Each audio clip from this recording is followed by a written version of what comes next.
Espero que esses nomes pareçam sugestivos para você. Em se tratando de um ângulo excêntrico interno ou excêntrico externo, nós estamos falando de ângulos cujos vértices não estão mais no centro da circunferência. Nem é um ângulo escrito porque esse vértice também não está na circunferência. Nós estamos falando, em um primeiro momento, de um vértice que está no interior do círculo, no interior da circunferência. E os seus lados, dessa vez, funcionam como cordas da circunferência. Beleza? Legal. Agora, como é que a gente vai fazer para associar este ângulo alfa a esse arco AB? Porque do outro lado eu tenho alfa também. E se esse arco CD for de medida diferente de AB, como ele pode medir AB sobre 2?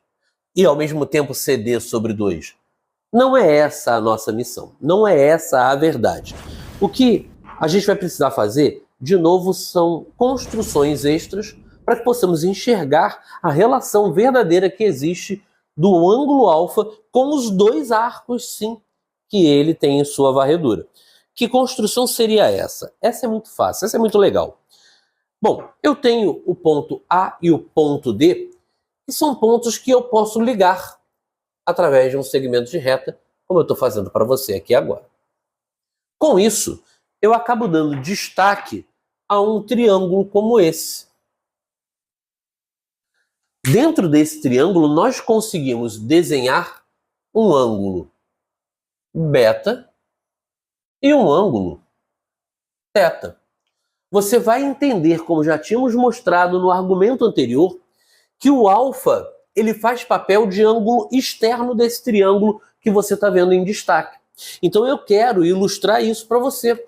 Eu quero dizer que este ângulo alfa ele vai ser igual à soma dos outros dois ângulos que não estão perto dele. Do ângulo θ com o ângulo beta. Agora, por que a gente trouxe isso como forte argumento? Porque nós conseguimos pegar um problema novo e reduzir a um problema antigo, que já tínhamos resolvido. Esse ângulo beta, ele tem o seu vértice na circunferência e seus lados funcionando como cordas da circunferência. Logo, ele é um ângulo inscrito. Logo, ele vale a metade do arco CD. Esse ângulo θ também tem o seu vértice na circunferência e os seus lados funcionando como cordas da circunferência. Significa dizer que esse ângulo θ vale metade do arco AB. Então eu vou reproduzir essa ideia para você. Esse ângulo alfa é igual ao ângulo θ, que vale metade do arco AB, somado a esse ângulo beta, que vale metade do arco CD. Se você achar que deve, eu não vejo problema nenhum. Você pode escrever este ângulo alfa como sendo AB mais CD. Tudo isso dividido por 2. Tudo bem? PH, eu posso entender que esse ângulo alfa ele representa a média aritmética entre os dois arcos que estão em sua varredura? Você mandou bem. É exatamente essa a ideia. Nós também chamamos de metade da soma, ou semissoma. E se isso facilitar as suas memorizações, enquanto o excêntrico interno é a metade da soma, é a semissoma, esse é a metade da diferença, a semidiferença. Vamos chegar nesse aspecto, mas vamos discutir primeiro, como eu falei bem no iniciozinho da aula, que se você precisa diferenciar um tipo de ângulo do outro, você precisa reconhecer sempre onde está o vértice e qual é o comportamento dos seus lados. Aqui, muito curiosamente, o vértice está no exterior da figura. Show? E dessa vez, os lados funcionam como secantes à nossa circunferência. Tanto que elas se encontram do lado de fora da figura. Esse ângulo alfa, dessa vez, abraça um arco AB e um arco CD, cujas medidas são notoriamente medidas diferentes. Mas qual é, PH, a relação que ele tem com estes arcos? Você vai precisar construir algo parecido que construiu antes, sem sombra de dúvida. Eu vou fazer um outro desenho, eu vou ligar o ponto A ao ponto C dessa vez. Tudo bem? Então vamos lá. Tendo ligado o ponto A até o ponto C, eu acabo criando um grande triângulo que eu estou colocando em destaque laranjinha para você. Esse triângulo, ele tem como ângulo interno um ângulo beta. Um outro ângulo interno é o ângulo alfa. E este ângulo que você está vendo, para esse triângulo que eu coloquei em destaque, é um ângulo θ, ele é externo. E assim, como todo ângulo externo, ele é igual à soma dos outros dois ângulos que não estão perto dele. Tudo bem? Como o que está em xeque, como o que está o nosso objeto de pesquisa é o ângulo alfa, então eu vou dizer para você que θ menos beta é justamente igual a esse ângulo alfa. Peguei o beta e passei para o primeiro membro da expressão. Agora, olha que show. Mais uma vez, eu peguei um problema novo e fiz com que ele fosse reduzido a um problema antigo. Eu tenho beta como ângulo inscrito. Ele tem o seu vértice na circunferência e os seus lados funcionando como cordas da circunferência. Esse ângulo beta ele vai valer metade desse arco CD. Esse ângulo θ vai valer metade do arco AB, porque ele também é inscrito. Então eu quero escrever para você agora este ângulo alfa como sendo a medida desse ângulo θ, que é AB sobre 2, menos a medida desse ângulo beta, que vale CD sobre 2. Assim, a gente chega à conclusão de que o alfa é a metade da diferença entre AB e CD. Ele é a semidiferença, como a gente tinha sugerido quando falamos do ângulo excêntrico interno. Eu tenho mais umas dicas para te dar, mas eu preciso fazer uma limpezinha no nosso quadro. É rapidinho. Para reconhecermos um ângulo de segmento, precisamos entender que o seu vértice volta a estar na circunferência. Esse ângulo de segmento, ele tem os seus lados fazendo papéis diferentes dessa vez. Nós vamos ter um lado funcionando como uma secante à circunferência e o outro lado vai fazer o papel de tangente à circunferência. A tangente tem um único ponto em contato com a circunferência e é justamente o ponto por onde a reta secante passa na circunferência também. Fechado?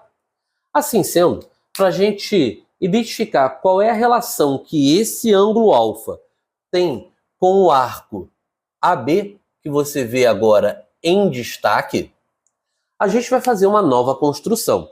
Essa construção, nós vamos, a partir desse ponto de contato, a partir desse ponto de tangência, nós vamos desenhar o diâmetro dessa circunferência.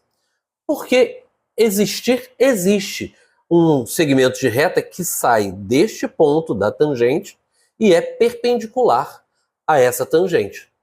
Quem for perpendicular vai fazer o papel de diâmetro da circunferência. Nós vamos agora ligar esses dois pontos, o extremo daquele diâmetro e o vértice B. Com isso, nós acabamos criando um triângulo retângulo. E como você pode dizer, PH, que é um triângulo retângulo? Essa é muito fácil. Você tem aqui o diâmetro desenhado, um arco de 180 graus e um ângulo inscrito. Esse ângulo inscrito vale metade do arco que ele enxerga. Se vale a metade do arco que ele enxerga, 180 dividido por 2 vai dar 90 graus.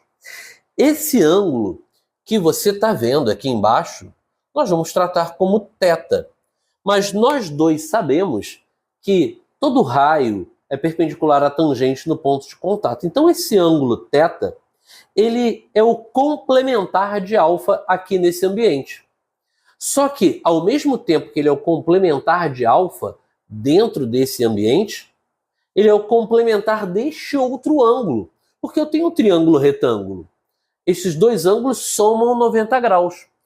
Ora, se eu tenho alfa justamente como complementar de θ, esse ângulo alfa ele vai aparecer aqui na frente. Pronto. Você quer que eu fale sobre isso de novo? Eu pergunto para você, dentro desse ambiente, nós não temos um ângulo reto? A soma desses dois ângulos é igual a 90 graus. O que é que somado com θ dá 90? Alfa. Agora vai para dentro do triângulo. Eu tenho o triângulo retângulo. Os outros dois ângulos somam 90 graus para que tudo chegue a 180. Se aqui eu tenho θ, eu te pergunto o que é que somado com θ dá 90. Você já tinha me respondido que era alfa. Então esse ângulo alfa ele acaba sendo reposicionado. E lá em cima ele toma ares de ângulo inscrito. Se ele toma ares de ângulo inscrito, ele vale a metade do arco AB que ele enxerga. Tá aqui. Este ângulo alfa vai ser igual a metade deste arco AB.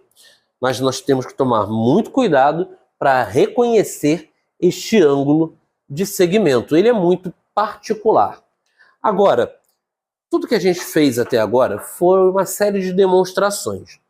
Particularmente, eu acredito que as ações que nós executamos nessas demonstrações são ações super, hiper, ultra, mega replicáveis em exercícios. Se você gostou desse vídeo, ficou com a gente até agora, você pode deixar o seu like, não deixe de se inscrever no nosso canal, ative o sininho para receber as notificações dos nossos vídeos novos e deixe no comentário se você quer ver exercícios numéricos sobre essa história.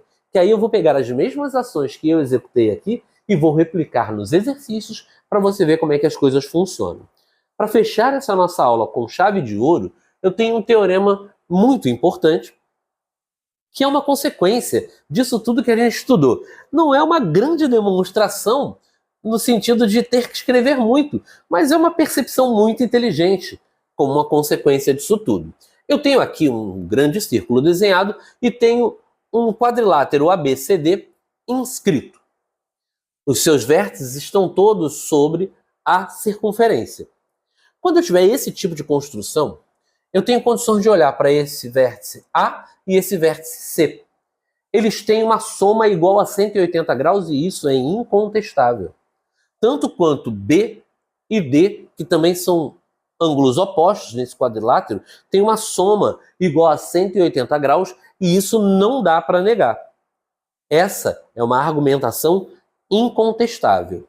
Porque é muito fácil.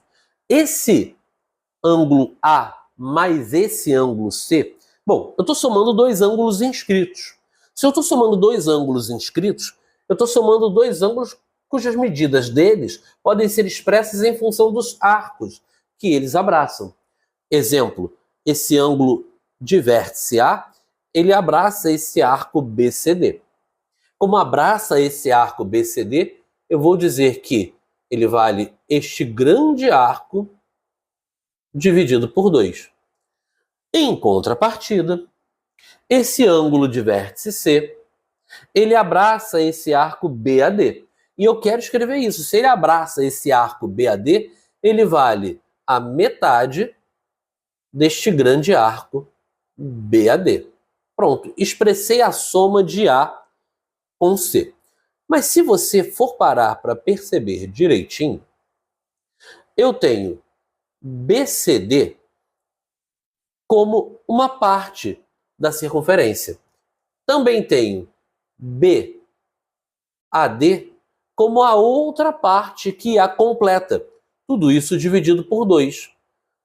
Este ângulo A mais este ângulo C vai ser igual a BCD mais BAD, isso é igual a 360 graus, dividido por 2. Isso é igual a 180, é claro, e coincidiria com a soma de B com D, de modo absolutamente análogo.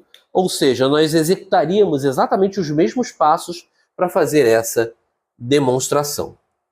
Senhoras e senhores, foi um prazer inenarrável estar na sua presença. Nos vemos na próxima aula.